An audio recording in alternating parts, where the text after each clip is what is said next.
Even with these guys here, if we go into the enclosure and step on a branch, they just bolt. The wolves see you in the wild, but it's very hard that you see them.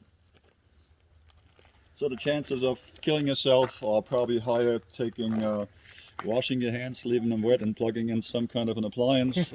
Watch out for the flying beach umbrella, usually good for about 2 to 3 on a yearly basis. So our civilization is probably more prone to kill you than wolves in the wild. All right, you want to move on? Yeah, 2 coyotes up here. Okay. All right, as we move along, we had 2 coyotes here. They died earlier this year at the high age of 17. With all the confusion today and moving wolves around, we have to kind of rejuvenate some of the enclosures, and that costs a fair amount of money. So we'd like to thank you for being here, because without your contribution we couldn't do all this work. So coyotes are, well, most people consider it a pest, and I'm sure, depending where you're from, you probably have heard at least or seen coyotes. Now the first, I'm not sure it's the right settler, but the first real Americans who encountered coyotes were the Lewis and Clark expedition. They encountered the animal when they headed up the Missouri River.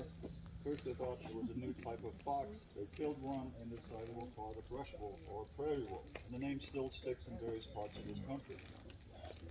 So coyotes are belonging to the same family as wolves, but they're a little bit different. They're much smaller. A male can probably weigh 40 to 45 pounds on maximum. If he's heavier, then he found a refrigerator which only he knows how to access. Longer ears, smaller head, the nose pad is steeper than a wolf.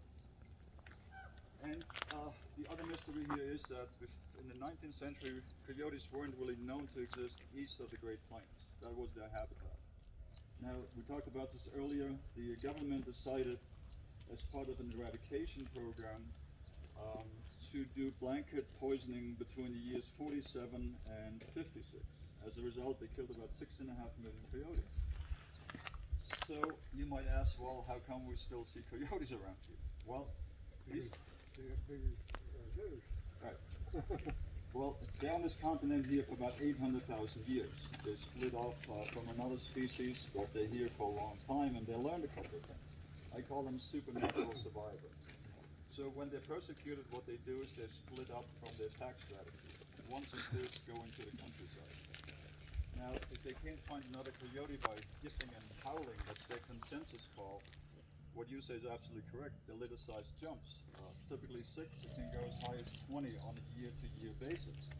So the old adage, kill a coyote, 2 will show up for the Dirty bird. Well, it's absolutely true. Also, they found new sanctuaries. Cities, suburban areas can kill them there by poisoning, trapping, and other things. So they figured out, hey, I'm pretty safe around here. So which doesn't mean that we're not killing coyotes still. There's multiple ways we go after them. We're still